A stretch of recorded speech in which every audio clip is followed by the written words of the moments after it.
تیم ملی فوتبال روسیه که به دلیل جنگ روسیه به ضد اوکراین از حق شرکت در مسابقه‌های بین المللی محروم شده به رقیبان جدی مانده است. در جستجوی رقیبان برای بازی رو به آسیای مرکزی آورده است.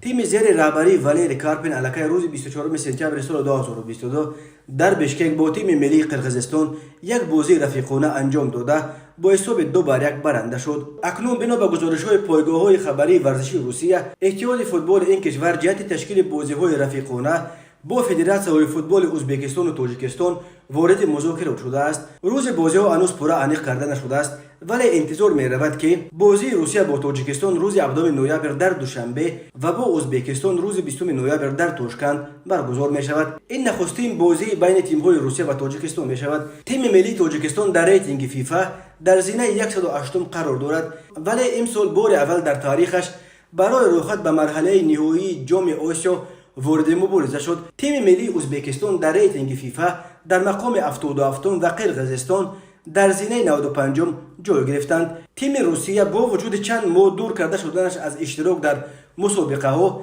در ریتینگ فیفا در مقام 33 قرار دارد. سرمربی تیم ملی روسیه والری کارپین از پاسخ در موردهای خبر بازی‌های تیمش با تیم‌های تاجیکستان و ازبکستان فرار کرده است. بازی‌ها با تاجیکستان و ازبکستان تمام سوال‌ها را به اتحاد فوتبال روسیه دهید. از من چرا می‌پرسید؟ از اتحاد فوتبال روسیه پرسید. جواب داده است کارپین به سوال پایگاه خبری سپورت اکسپرس.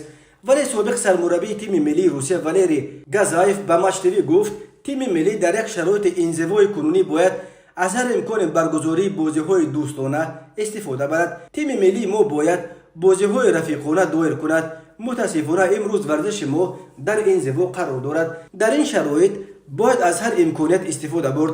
بازی‌ها با تاجیکستان و ازبکستان لازمند، چون که حالا برای تیم ملی ما هر رقیب نوابسته از سطحش مثل هوا ضرور است. در پی حمله روسیه به اوکراین در ماه فوریه سال 2022 فیفا و اویفا تیم روسیه را از حق اشتراک در مسابقه‌های بین المللی محروم کردند. تیم ملی روسیه از جمله از حق ادامه مبارزه برای آخرین راحت‌ها به جام جهانی فوتبال که ماه آینده در قطر شروع می شود محروم گردید و به راحت ماند.